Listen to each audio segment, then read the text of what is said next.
के बहुत अच्छे एग्जामिनर्स हैं आपके. Listen to them, answer with तभी honesty. यार लाइए. So very good evening, everyone. Uh, so this is the first case presentation webinar, the series that I'm proud of the most for the year 25-26.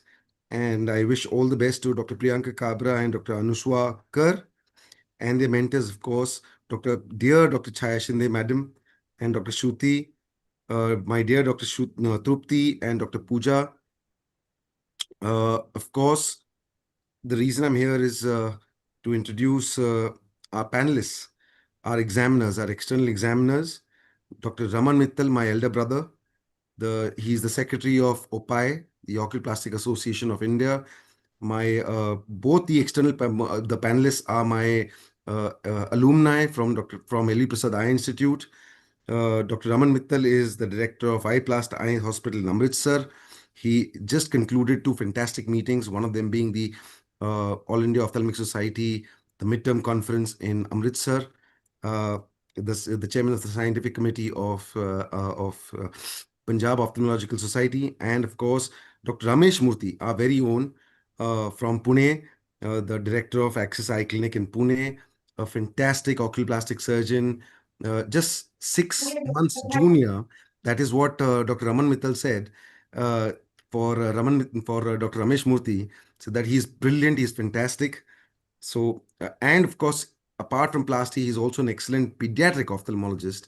So, welcome to you both from all of us over here. And uh, Dr. Anaga Hirur, who's the president of the Maharashtra Ophthalmological Society, Dr. Ajay Lohia, who's the treasurer of the Maharashtra Ophthalmological Society.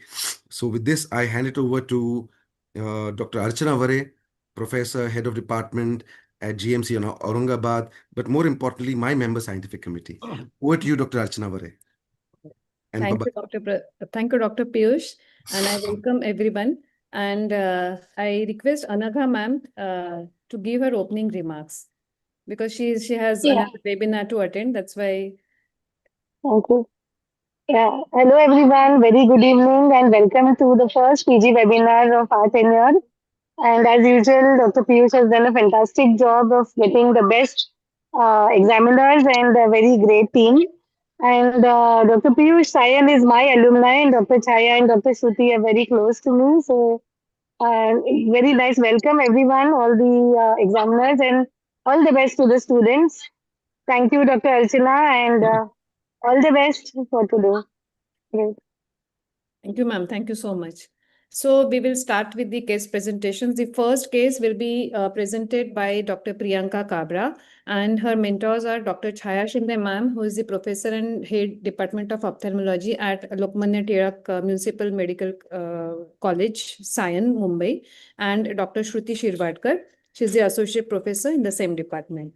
So over to you, Dr. Priyanka Kabra, and she'll be presenting a case of congenital ptosis. So she'll be given 8 to 10 minutes to present her case, and then Mittal sir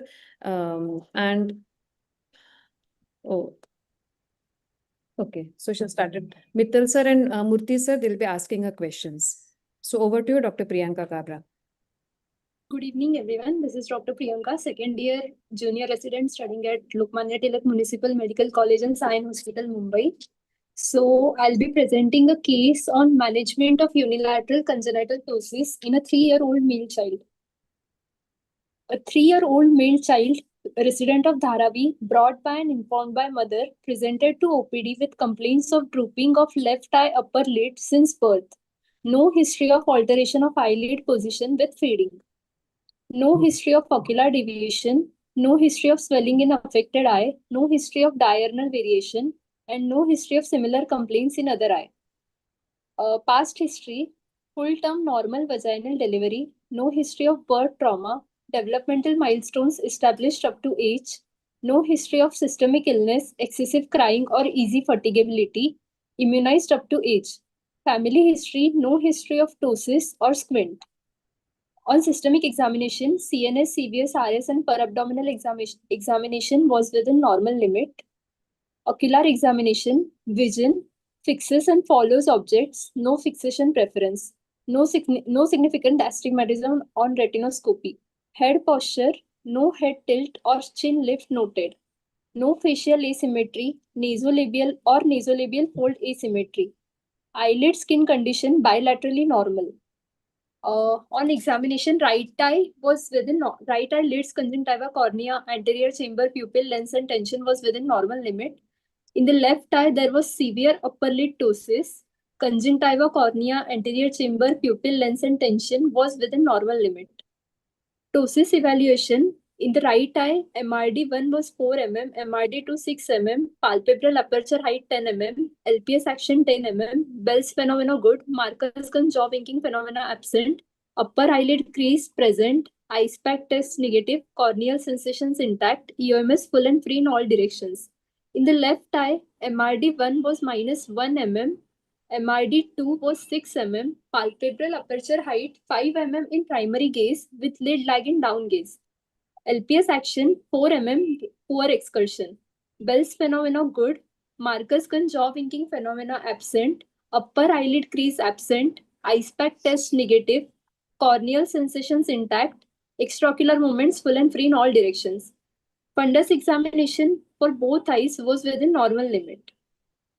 So my provisional diagnosis is right eye within normal limit, left eye unilateral congenital severe ptosis with poor levator palpebrae superioris action with good Bell's phenomena and normal extraocular movements with no systemic associations.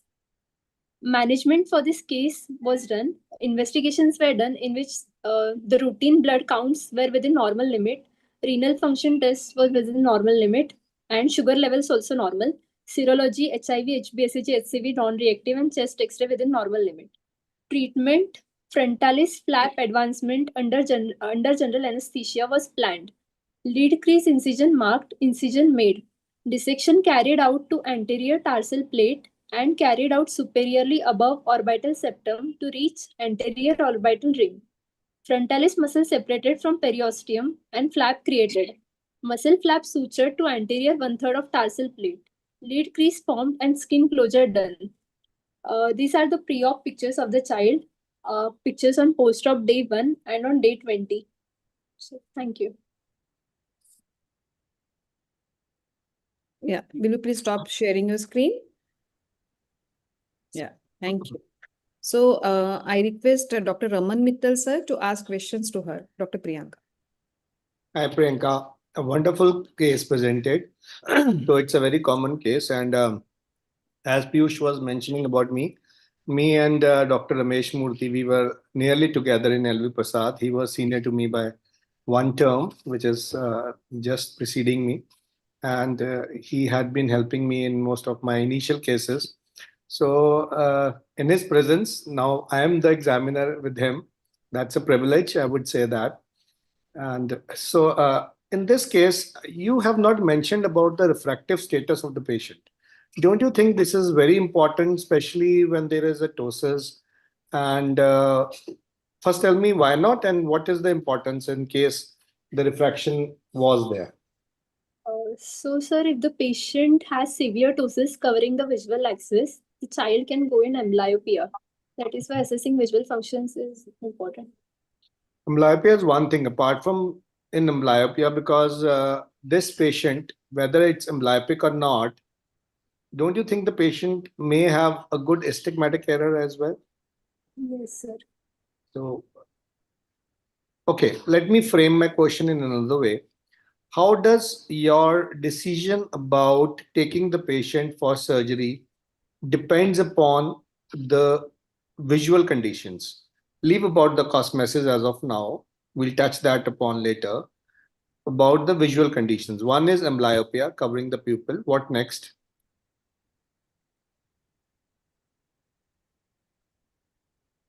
We have a pediatric ophthalmologist amongst us, Ramesh Murthy. He will eat you up if you don't do the refractive error analysis in the beginning. These type of severe ptosis are bound to have high index of refractive error, especially astigmatism.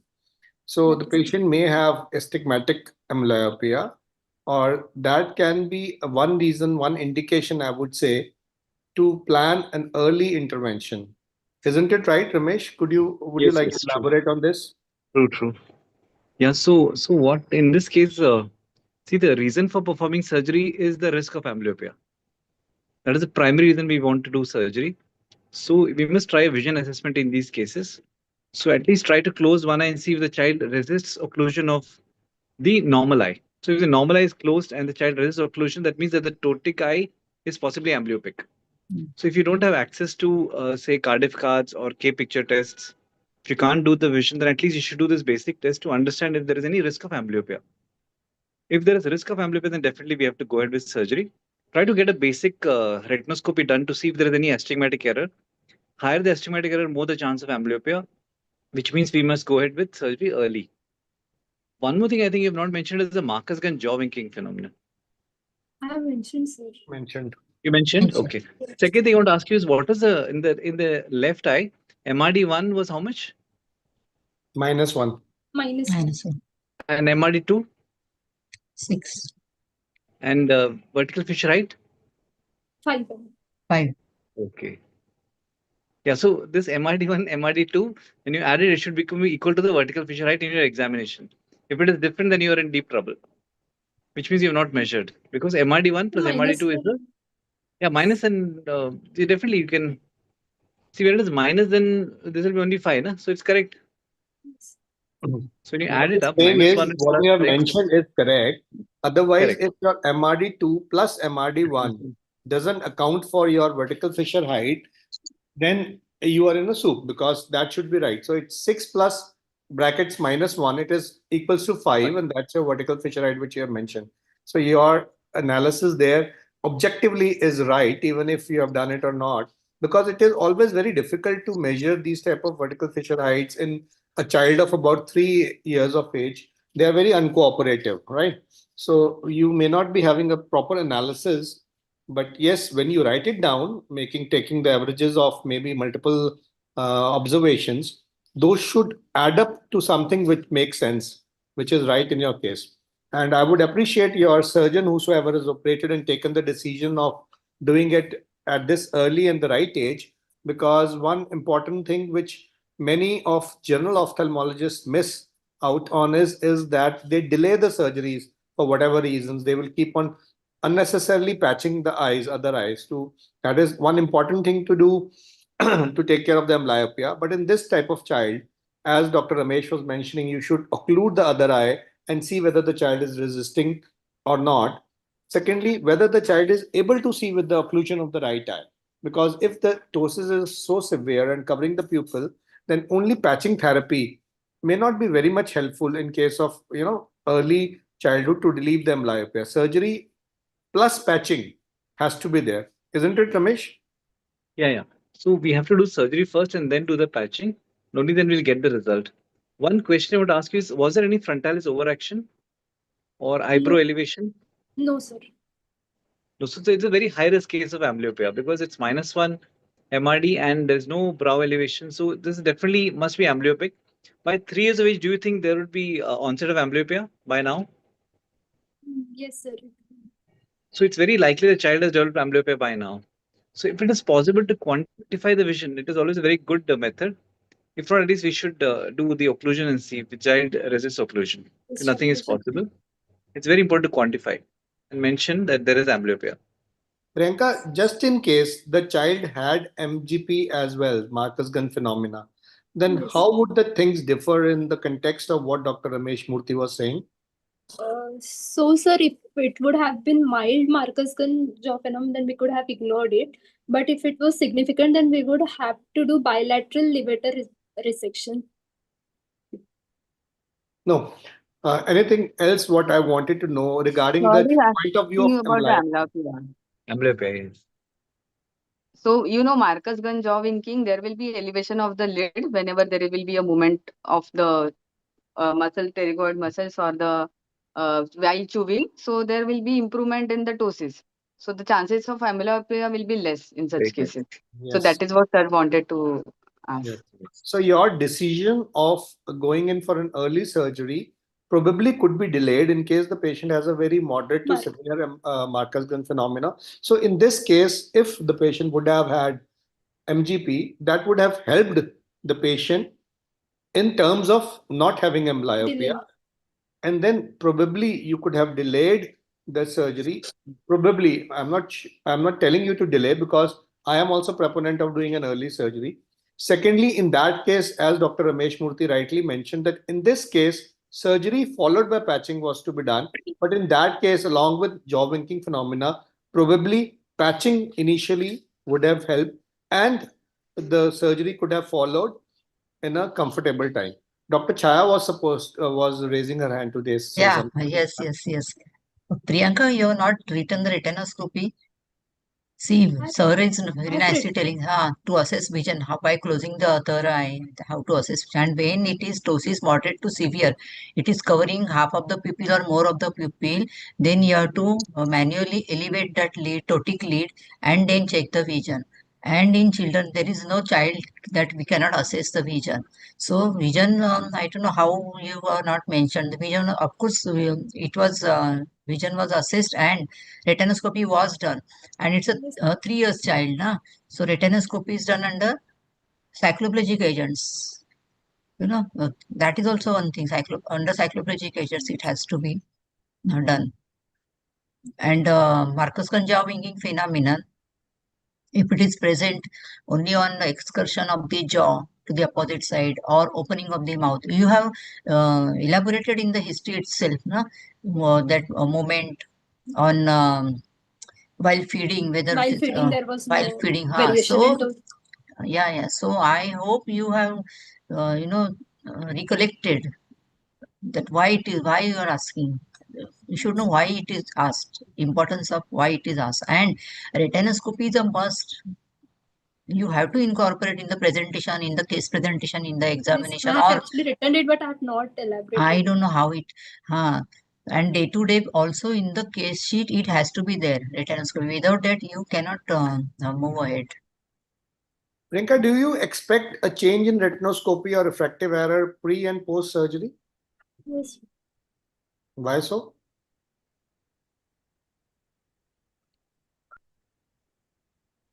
What kind of refractive error it will cause with the ptotic lid, Priyanka? Astigmatism. And why Yeah, it with is the rule, against the rule. So vertical will be more stricter with the root. So after correction, will there any be improvement? Yes, ma'am. There should Change be of generally. lid would cause an improvement in the with the rule astigmatism if it was there. Okay, one So, important, if we are, yes, ma'am. I wanted to discuss, will it be meridional amblyopia? No, there is one entity called meridional amblyopia also. So, if a particular meridian has more pressure because of the ptotic lid, there is also possibility of meridian amblyopia. I want comments of Dr. Ramesh Murthy on this. Manji, usually there is astigmatism. It may or may not be meridional, Okay. but because the lid is usually horizontal, we usually have more plus at 180 and less plus at 90. So it's usually, I think, against the rule. But we can, it can be variable actually. But astigmatism usually occurs in these cases. Yeah. It can be variable depending on the child and eye. But astigmatism is there. Yes. Manji, what is the next line of management? Like you have done the surgery. So what is the next line of management for this case? And why did you choose this particular option of surgery? Yeah, this I was wanted to ask you. I think first we should take what are the other options of surgery in a case of, say, same child, moderate to severe ptosis with a very poor or like 3 to 4 millimeters of LPS section. What other ways of ptosis correction would? So frontalis sling could be done with silicone or fasciolata. So why was this chosen over other methods? Because frontalis action was okay with the child, and there are a few advantages of this, like complications related to foreign body could be avoided. With silicone, using silicone for frontalis link, that could be a problem, and that thing also needs revision surgeries within 2 years or 3 years. If, with all due respect, if I take the chance of speaking. In this case, personally, I would have preferred going in for a silicone rod sling for a couple of reasons. One, that he's a child of 3 years. So he's gonna grow up into a young adult where you would have a better chance of you can, replace or change your silicone rod sling in coming times because his corrections would be altered. If you do something, changing the normal physiology or the muscle structure at this very particular age, when the frontalis muscle and his whole frontalis area has not been developed. So I personally would not have done this surgery at this age. Also because this methodology is upcoming and there are few things which have not been, it's not been very defined, especially in child of this age. I think I would have preferred doing it in adults rather than in children.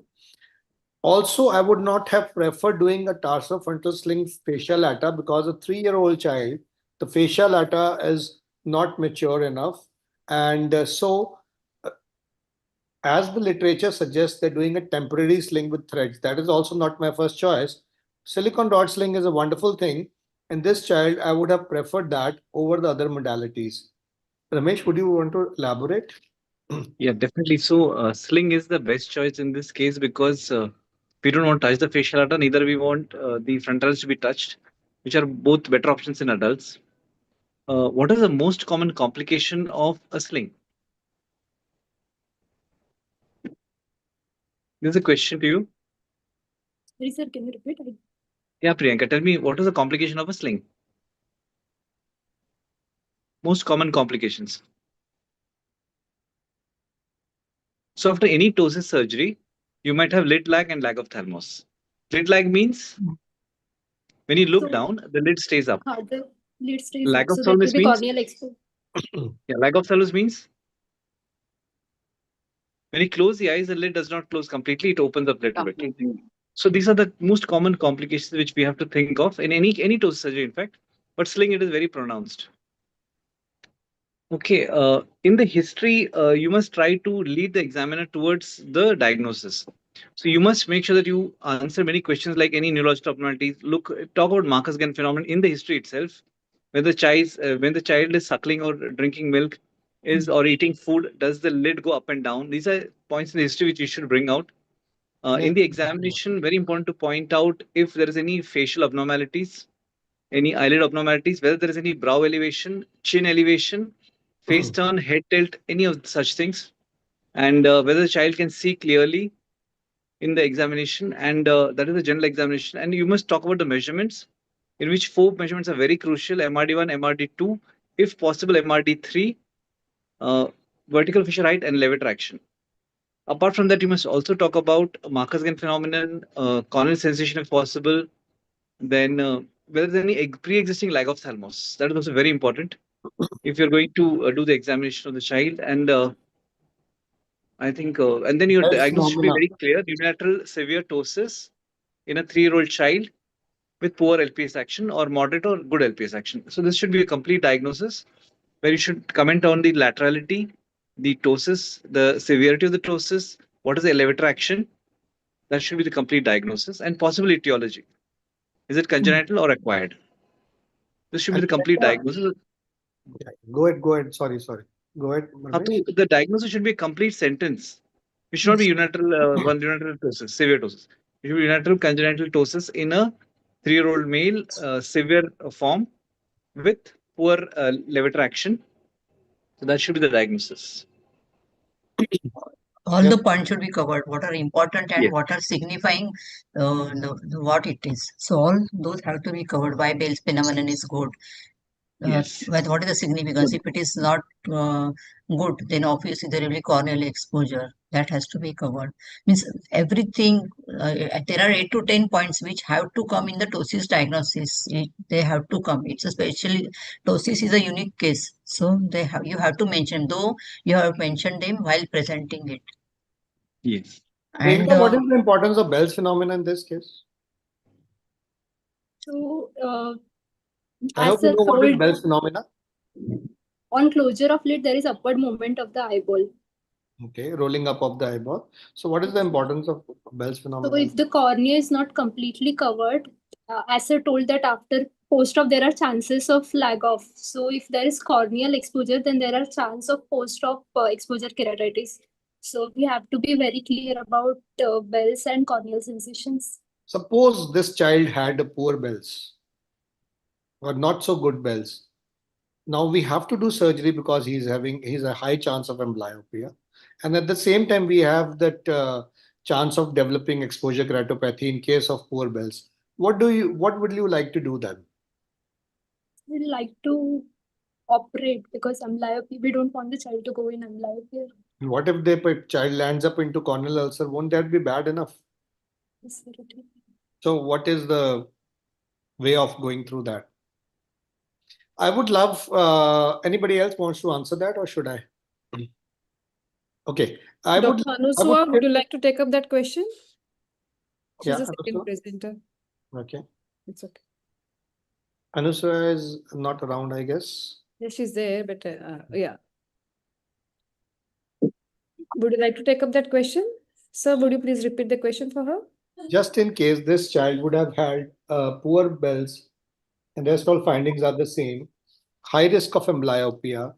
So there are two options. Whether you go in for surgery, then the risk of exposure keratopathy is huge. The child may end up into having corneal exposure, corneal ulcers, whatnot, still ending up in a bad vision.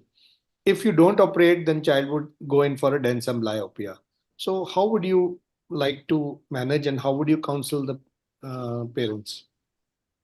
So we can give like a ptosis crutch for some period of time. A child of 3 years old, ptosis crutch, very difficult to manage. Anything else would you think of?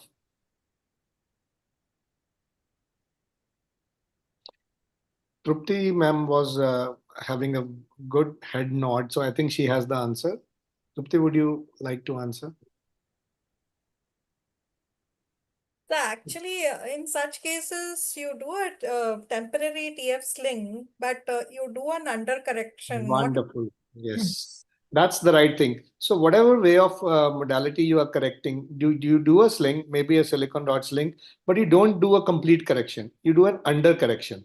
So you are wanting to expose the pupil or uncover the pupil so that the risk of amblyopia are minimized. At the same time, you are not giving a full correction so that the risk of exposure keratopathy is also minimum. So you do a medium, a midway you choose. So you correct, but you don't fully correct or overcorrect, right? So that is what I wanted to extract. Thank you, Trupti. Counseling has a big role in it. Yeah. So you have to tell the parents that we are correcting for uh, decreasing the chance of amblyopia. In this time, we are not doing it for a cosmetic reasons. We will do it later. We will revise the surgery when the child is, better, having a better understanding, when the child is a bit grown up, all those things, so that the parents are comfortable in not having a proper cosmesis even after the surgery is done. That's very important. And if the child would have had Marcus-Gunn phenomena, I would still not do a bilateral surgery for this child. Excising a normal eyelid and giving an excursion at this age, no, I would just give a sling surgery, correct it, and you will see that the excursion of Marcus-Gunn has reduced quite a bit. This takeaway message should be there that if you correct the ptosis, even if in cases of Marcus-Gunn phenomena, a unilateral correction decreases the Marcus-Gunn phenomena considerably. Any more questions or top things which we need to do for this case?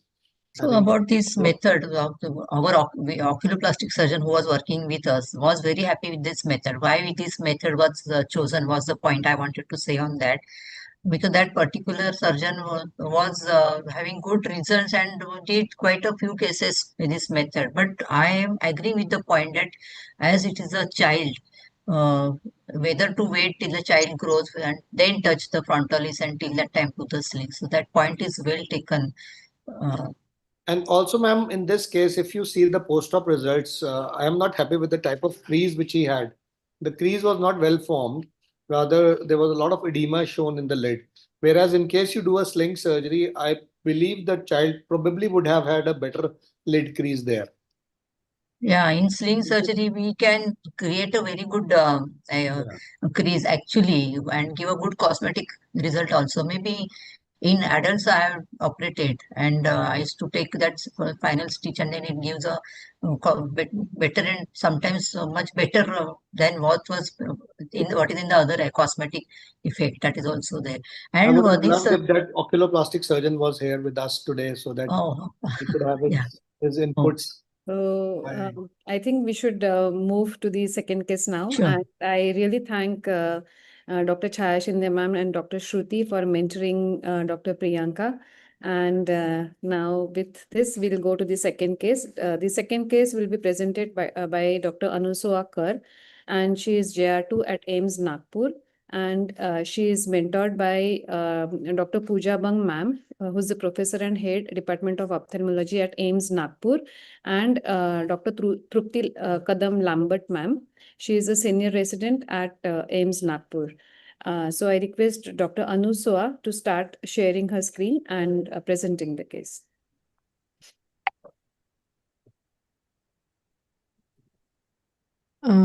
Good evening, everyone. I am Dr. Anushwa, junior resident at AIMS Nagpur, and today I'm going to present a case on dysthyroid ophthalmopathy. So my case is a 46-year-old male resident of Nagpur who came to us with chief complaint of protrusion of both eyes since 8 months, which was painless and gradual in onset. It was associated with gradual, painless, progressive diminution of vision in both eyes with associated redness. There was no history of diplopia, watering, photophobia, foreign body sensation, or no history of foreign body going into the eye, no history of trauma, no history of smoking. He was already a known case of hypertension and he had 2 episodes of cerebrovascular accident in the past, and since 5 years he is on antihypertensive anti-lipidemic drugs, and he was diagnosed as a case of hyperthyroidism 8 months ago, which was diagnosed incidentally when he was admitted in hospital for cerebrovascular accident, and since then he is on tablet carbimazole and oral steroid. His medical, surgical history, personal history, and family history is not significant.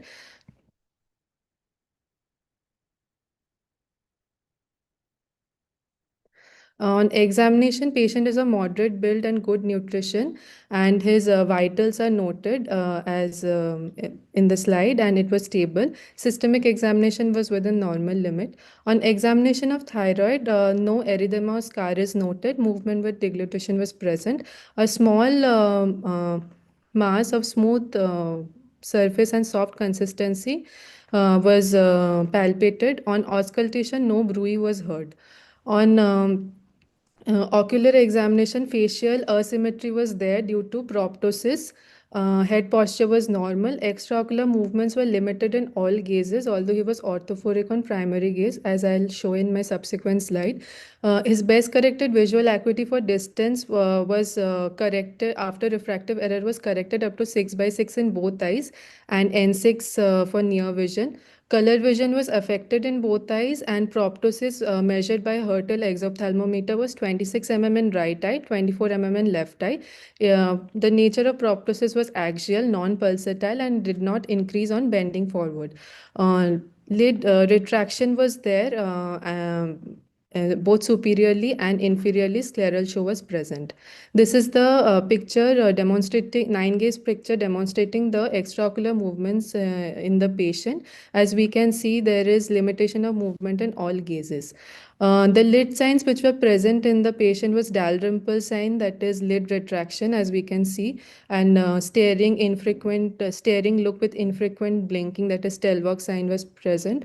On upper lid lag, on down gaze, the von Graffi sign was present, and Gifford sign, that is difficulty to evert the upper eyelid. Also, patient had inability to converge, so Mobius sign was also present in this patient.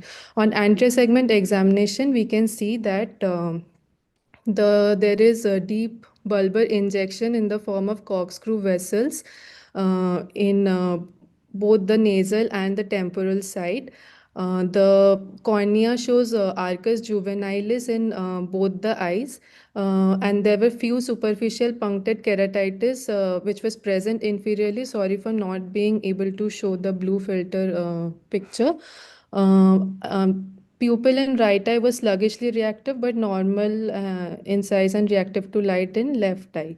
Other anterior segment findings were within normal limit. This is a zoomed up picture showing the corkscrew vessels.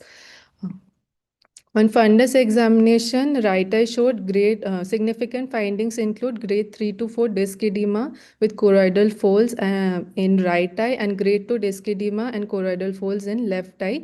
Both eyes had mild pallor in the neuroretinal rim with arteriolar attenuation and some AV crossing changes were seen in the blood vessel. So, based on the history, the presentation, and the examination findings, it is very evident that um, patient is a case of thyroid related orbitopathy. So, a clinical activity score was done for the patient, and these are the highlighted points which was present in the patient, giving a CAS score of 3 out of 7. But also a careful exclusion of the other causes of proptosis was made, like because a patient had a chronic and insidious nature of presentation. So inflammatory, infectious, and orbital myositis was ruled out because it is usually of acute and painful presentation.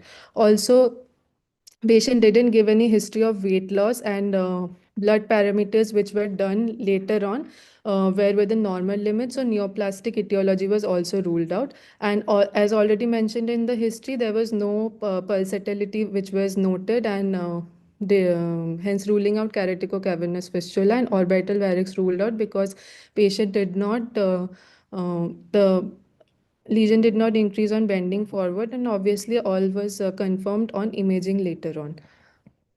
So, based on all this, I make a provisional diagnosis of active thyroid eye disease with compressive optic neuropathy in both eye, right eye more than left eye, in a known case of hypertension and cerebrovascular accident. So, structural and functional ocular ancillary tests were done. Optical coherence tomography of disc, macula, and retinal nerve fiber layer for the structural changes, and perimetry 30-2 for the functional changes, along with blood investigations, imaging. In the form of neuroimaging with MRI brain and orbit, and thyroid USG neck for thyroid. And a multidisciplinary approach was adopted, and referral to specialist consultation were done to endocrinology, cardiology, neurology. The blood investigations, when he had presented to us, as we can see, it is within normal limit. Thyroid profile is stable. This is the perimetry 30-2 of both eye. Both eye reports are reliable. In left eye, there is peripheral, some peripheral field constriction that might have been due to the choroidal folds. On MRI orbit, the more weightage was given to the T2 sequence. On axial view, we can see enlargement of the medial rectus muscle in both sides, giving a classical Coca-Cola sign. And Barrett's index was more than 68%, indicating a compressive neuropathy that was occurring here. In the T2 coronal section, we can see crowding of the orbital apex, and T2 sagittal section shows enlargement of the superior and the inferior rectus muscle. Ultrasonography neck done showed well-defined hypoechoic lesions with lobulated margin and minimal vascularity. And this is the pre-treatment OCT. We can see there is increased RNFL thickness in both eye, right eye more than left eye. So a final diagnosis of active thyroid eye disease with dysthyroid optic neuropathy, right eye more than left eye with early exposure keratopathy. In a known case of hyperthyroidism, systemic hypertension, and severe was done. So multidisciplinary approach was adopted, and patient was admitted in endocrinology department for intravenous methylprednisolone as per the UGOGO guidelines. But patient developed transient ischemic attack during his course of stay, and CT brain was done and a neuro opinion was taken. and patient was started on loading dose of antiplatelet drugs. As he was a known case of hypertension since long, and previously also he had had 2 episodes of cerebrovascular accident. APLA and ANA was done, but it turned out to be negative. And ECG was done, which was suggestive of right ventricular enlargement consistent with systemic hypertension, and CT angiography done was suggestive of multivessel disease. So patient was continued on antithyroid medications, and for the exposure keratopathy, he was advised taping of lids at night with generous amount of lubricant. And to decrease the orbital inflammation and optic neuropathy, pulse intravenous methylprednisolone was given, 500 mg for 3 days, followed by 250 mg per week for 6 weeks according to the UGOGO guidelines. This is the timeline of events in the for the patient. Patient received pulse dose of IVMP, intravenous methylprednisolone, but still patient had a persistent hypertrophic medial rectus muscle. So a ENT opinion was taken, and a bilateral endoscopic medial wall decompression was done by the ENT department. And after that, on 1 year follow-up, he was euthyroid and he didn't need any antithyroid medications, but he developed a small angle esotropia bilaterally of 15 prism diopter, but he did not complain of diplopia in any gaze. This is the 9 gaze optical coherence tomography and fundus picture comparing pre-treatment to post-treatment after methylprednisolone and medial wall decompression. We can see the disc edema has reduced markedly and the RNFL thickness has also reduced, but the limitation of movement was still present. The neuroimaging done pre-treatment and post endoscopic decompression, we can see a marked decrease in the Barrett's index that had occurred. And 1 year follow-up, he had a on Hertel's exophthalmometry, right eye showed a 18 mm and left eye 22 mm. He did not complain of diplopia in any gaze, so surgery was not planned for him. His visual acuity was 6 by 6 parts, not improving in both eyes, with resolution of disc edema and normal optical coherence tomography. So I conclude my case. If there is time, I can talk about the discussion, which are few slides. No, we need time for question and answer, so you should sum up Okay. now. Yes, ma'am. I'll conclude.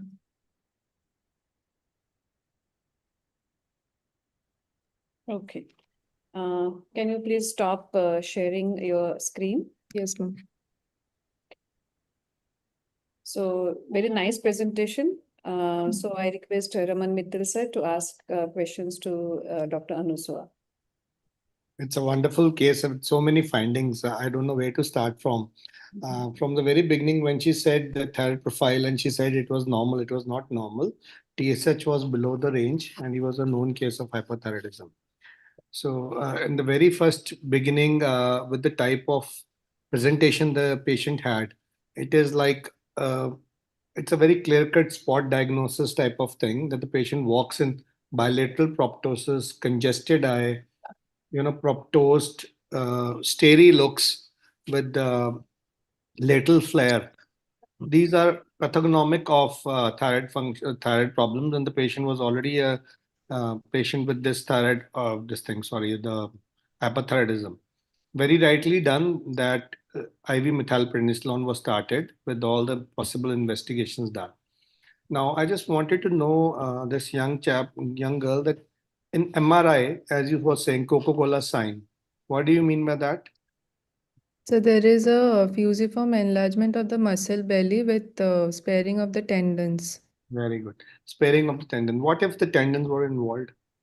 So then we will the like in or myositis, the tendons are involved. In thyroid orbitopathy, the tendons are spared. So Good. So in inflammatory pathologies where there is inflammation of the muscles, that's myositis and all, then the tendons would also be involved. It was very surprising for me, at least, that the patient did not have diplopia. In fact, you said he had restriction in all the gazes. Partial restriction was there. And it was very, I would say, he's very lucky to not have diplopia. And uh, And finally, in the beginning, if I remember correctly, you said that the hurdles were 26 and 24. And after the treatment, it came down to 18 and And 22. yes, So sir. the right eye shrank down by 8 millimeters, and the left eye had only 2 millimeters. Can you kindly explain the disparity? So, right eye medial rectus was enlarged, like the hypertrophy was Medial more. rectus was enlarged. The axial cuts which you showed in the first MRI slides, the T2 weighted images, both the medial rectus were grossly enlarged. So all three recti, in fact, the inferior, superior, and medial recti, Yes, sir. and both the sides were nearly equally enlarged. The eyes were also nearly equally proptose, 26, 24, hardly a difference. And looks were also same, restrictions were also same. I am still, I myself am not sure why would one eye have so much of difference and the other I will not. Probably what I can only think of is the whosoever has measured hurdles would have measured incorrectly, because even post-operative, post-procedure, post-management, the eyes were nearly similar. If one is 18 and another is 24, there is 6 millimeter difference. So we land up in a unilateral proptosis, which was not overtly seen in this case. Don't you think so? Yes, sir. Could have been. Um, Ramesh, you are So, expert. just one more thing about hurdles. You have to mention the base reading. See, the base reading has to be constant every time you measure so that you get the correct readings. So that has to be mentioned along with the measurement for each eye. That is a must. I want to know, give me three important differential diagnoses for this kind of presentation of bilateral proptosis. So These are the sarcoidosis, exam questions now. Exam questions. Three important differential diagnoses you can think of for this. the sarcoidosis, Okay. pseudotumor cerebri, No, not cerebri. No, not cerebri. like, Pseudocerebri is idiopathic intracranial orbital hypertension. Only pseudotumor. pseudotumor. Sorry, Orbital pseudotumor, yes. orbital pseudotumor, and uh,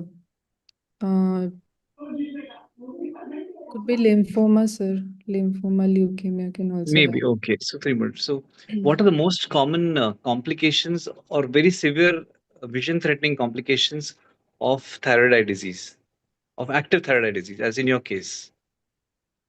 Due to apical crowding, there is a compression on the optic nerve, leading to dysthyroid optic atrophy, optic neuropathy. And And due to exposure keratopathy, also there can be corneal involvement in the like there can be corneal melting or bacterial keratitis can occur. yeah, so two important complications are compressive optic neuropathy and exposure keratitis. And both these are emergencies as regards the eye in case of thyroid eye disease. What is the pathogenesis of thyroid eye disease? In few lines. Autoantibodies are formed against the thyroid receptor antibodies and the insulin-like growth factor antibodies, which bind and lead to stimulation of the thyroid, leading to and also there is increased adipogenesis, increased amount of glycosaminoglycans that are there, which ultimately deposit in the muscle belly and in the also there's increase in the retrobulbar fat that is there. There is hypertrophy of that cell. What happens with the orbital fibroblasts? Uh, Fibroblasts also proliferation is there, sir. So why it happens? Because of the presence of insulin-like growth factor that receptor that is there, and antibodies will bind to that, and the cascade of events will follow, sir. What is the one Graffi sign? On look, lid lag that is seen in upper eyelid on seeing downwards. That Yeah. is So one. lid lag on down. Is this the commonest sign of thyroid eye disease? What is the commonest cause of unilateral proptosis? What is the commonest cause of bilateral proptosis in any patient who walks into your clinic? For both the cases, sir, thyroid eye disease is the commonest cause. So when you see a patient of unilateral proptosis and you think it is thyroid eye disease, what is the likelihood that other eye is also involved? Sir, in 10% of cases, there is unilateral So what involvement. happens is if patients have unilateral proptosis, when you do a radiography or like a CT scan MRI, you see the other eye is also involved in about 85% of cases. So clinically it may be unilateral, but usually it's bilateral. Okay. You have to tell us about all the classifications that you know for thyroid eye disease. What classification do you know? So clinical activity score is there, where on first No, give visit, me the names first. Only names first. clinical activity score, no specs, and relief. Then, Go guidelines are there based on okay, which the treatment is done. Visa, then, visa okay, scoring. okay, good. You want to highlight a few points about clinical activity score? Yes, sir. On first visit, 7 points are seen. That is swelling of the eyelid and redness of the eyelid, swelling of conjunctiva, redness of the conjunctiva, caruncular swelling, then retrobulbar pain on primary gaze or on movement, extraocular pain on extraocular eye movements. On if it a score of 3 more than equal to 3 out of 7 is present, then it is active disease. On subsequent visits, 3 more points are there that should be assessed. That is increase in proptosis more than equal to 2 mm, decrease in visual acuity in Snellen's chart less than 2 lines, and in extraocular movement excursion if there is any limitation of more than 8 degree, and these points are added, and if it is more than equal to 4, then on subsequent visits we will call it active thyroid eye disease. What, Raman, you want to ask anything about treatment or management One from the thing, exam point of view? did you do any visual field analysis for this patient? Yes, sir. Oh, I missed on to it. In case you showed it up, I missed Yes, it sir. on. There was some peripheral field constriction for left eye, sir. Otherwise, it was normal. So was it improved once you gave IV methylprednisolone pulse therapy in the first 2-3 days? Yes, sir. Okay. So because that is very important, that's an immediate decompression of the optic nerves would happen by giving the methylprednisolone. Okay. So once those things have already been there, you would see clinically you'll assess that the optic nerve head or the disc, the edema would decrease. That's a clinical sign which will show you that the effect of your drug is there. I am not sure why the decompression surgery was taken up in case the methylprednisolone was acting well. Sir, even after like there was persistent hypertrophy of the medial rectus, and patient had a his thyroid levels were also deranged. So that is why the medial ENT decompression surgery intervention won't affect the thyroid levels, na. So that won't is help. Actually, mainly because of the persistent hypertrophy of the medial rectus it was taken. Middle rectus will also remain hypertrophied. वो तो steroid से With ठीक होगी. so the choroidal um, folds were there, and apart from that, the edema was not completely resolving for him. Okay, though he went into a euthyroid state.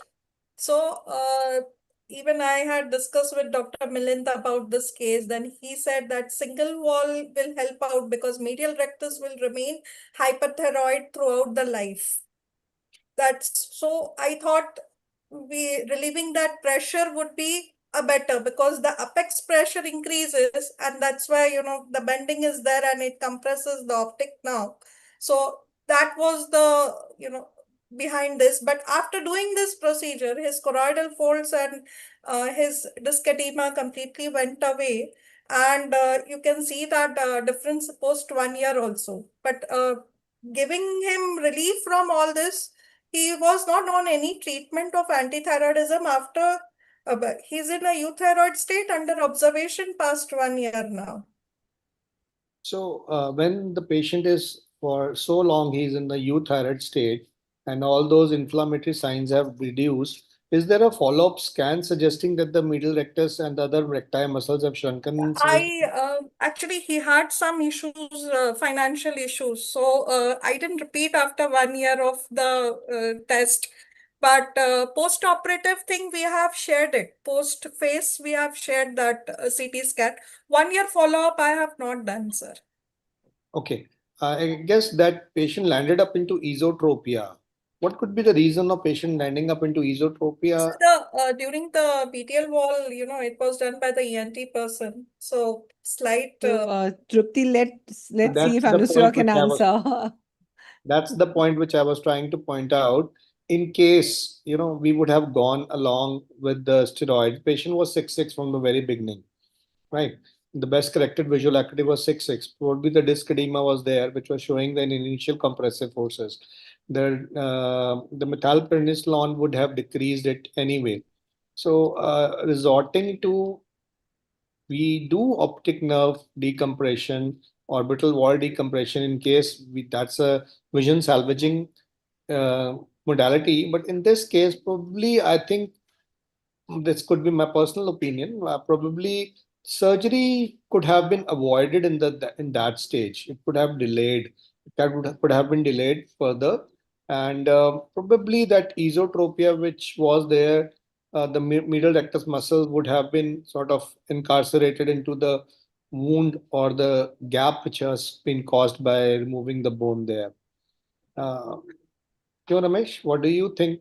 Would you like Yeah, to it's go very much for possible. surgery? I think the only reason they did the surgery is because there was some edema of the disc. So maybe that is also partly justified. But management of strabismus in this case now gains importance because patient will get diplopia now. So we'll ask her the question about how she's going to manage strabismus in a case of thyroid eye disease. Sir, first we'll wait for some time, that is 6 months. But For patient is suffering from diplopia, so how will you give him if immediate relief? patient is suffering from diplopia in primary gaze and in reading position and has stable like amount of strabismus for 6 months, then we'll proceed for the strabismic surgery, sir. Apart from surgery, any other options? We can give Initial phase. botulinum toxin injection. We can Okay. give. Anything else? We can prescribe prism. Yeah, so we can give them prisms. We can occlude one eye in the center of the, like in a spectacle, you can place a paper. You occlude the center of the pupil, maybe around a 1 or 2 centimeters. So patient's vision in the center is blocked. He doesn't get diplopia. So he can ambulate and walk around freely. Prisms is a very good option. Botulinum toxin is an option. And then once it is stable, then we can definitely go for squint surgery. Okay. Now, in squint surgery, muscle is fibrotic and tight. So, what are the precautions you take, and anything you want to tell specifically if you read or know? You talk. Sir, there is like inferior rectus recession is usually done, and that can lead to lower lid increase in the lower lid retraction. So we might have to again proceed for lid surgery after strabismus. No, you should avoid lid retraction. So, if see most of these cases, we'll do recession surgery, Yes, not sir. resection. That is the Yes, first sir. thing. And because the muscle is very tight, it has a tendency to slip. So, we might contemplate using non-absorbable sutures. Okay. Now, to prevent the lower lid retraction after inferior rectus recession, we should not go for second lid surgery. We should do it in the primary stage itself. So there is a capsulopapular fascia. Okay.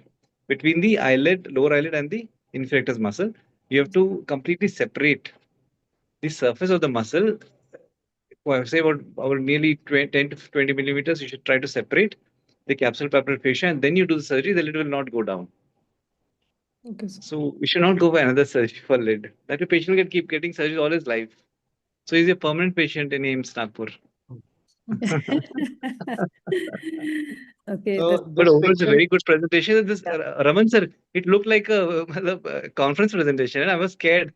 If yeah. student says these things in This exams, I get scared. in yeah. contrast to the previous case, which was Yeah. otherwise simple case, but this This case is had too much information. all the difficult things. If somebody would have had it, of course, with examination only you done with, we are not leading on to management. But there are so many findings in this case, so many, and I really congratulate your team that you guys have done a wonderful job. You have done a proper analysis, proper systemic evaluation, and managing steroids along with hypertension with patient having TIAs. That was also a multidisciplinary approach which was required. And I would have probably given a higher dose in the beginning, taking care of the hypertension, because I would personally, this is my personal opinion, that in these type of cases, I want to avoid surgeries as much as possible, try to manage with the steroids, because surgeries are non-reversibles. And if patient's main thing of saving the vision is accomplished, then we can go slow with the management. And otherwise, if it was not having optic neuropathy, would you still like to go in for surgery? Just a minute, ma'am Trupti. I just want something out of her. When do you would like to do surgery otherwise for proptosis? So then, like if optic compressive optic neuropathy is there, usually then only we go for No, if there's no compressive optic neuropathy, patient is having proptosis. If like cosmetically, if patient wants, then we can go ahead with surgery. What are the indications, or what are the, you can say, what all would you see? When would you like to go in for a decompression surgery for cosmetic reasons? Okay, Dr. Trupti probably would answer it well. See, main thing I just want to discuss one thing, that yes, you did said that we had planned to give a higher dose, but our endocrinologist, because of his past history and one episodes of which TIA was there, so they were with the medicine consult. We were slightly conservative to give the dose that period of time, so that's why we couldn't, step up. The other thing is like for that, what is Rundle curve, beta? In thyroid eye disease, initially for around 18, for around 12 to 18 months, there is going to be an active phase where we will see more activity in the form of inflammation, orbital inflammation, conjunctival chemosis, all those signs will be there. After that, there is going to be a burnout, the fibrotic phase where eye will go quiet. So that is the natural progression of thyroid eye disease in the form of Rundle's curve, that is called. So that's the reason when we operate, what is TED makeover, what we had discussed? What is TED makeover? That's when you have, your euthyroid and you do have signs of still lid retraction, proptosis, which is there, and you are, free of, you are into inactive phase, then we plan for orbital decompression surgery. Okay. Now, in third decade, or, in females, it's more compared to the male. Cosmosis is an issue, what you have told, but if there is an asymmetry and so in this cases, you need to do one single wall, two wall, three wall, but whatever decompression you will be doing, it will have its own side effects also of diplopia, as well as when you go more than 2 to 3 wall, then you get a hypoglobus and diplopia problems. Yes. Okay. Thank you, Dr. Trupti ma'am, and congratulations, Anusua. And I just need some remarks from Dr. Pooja ma'am. Thank you, ma'am, for having us present. And thank you, Raman sir, and also Ramesh sir. And I really appreciate this kind of exam, because we ask them questions every day. So this is very good exposure for them when for their exam especially. And for such cases, we usually choose a more difficult case than we would give in an exam, so that a lot of practical aspects are covered. So it's always a learning experience for all of us to be on this webinar. Thank you, ma'am, for organizing it, and thank you to the experts for being so patient with our student. Thank you. No, your students were really good. Yeah. Both the students were Madam, good, and the mentors, they're excellent. We So really I request. congratulate the mentors. Yeah. Yes. I thank Dr. Archana Vare Madam, Dr. Piyush Bansal, thank you, madam. Mos team, and the panelists. Got to learn so much. And Anushka, you were I good. request Dr. Piyush Bansal to give the concluding remarks. Piyush bhai, You should give so the pehle, concluding before you conclude, I would really thank you to bring me to this platform of your Maharashtra Society. I see that's so wonderful faces, and especially I am seeing Ramesh face after Thank so you, long. He doesn't attend thank the you, Raman. conferences. I miss him there. So it's a wonderful. He's Thank you, Raman. defined the age. He was like this 20 years back, and he's still the same. Nothing changes. Yeah, he has not Thank you, changed at Raman. all. It is the same only appearance. And he's the one who has multiple vernacular languages he can speak. 14 or 15 Yes. languages he can speak. Not 14, madam, only 7. Only Only 7 I can speak properly.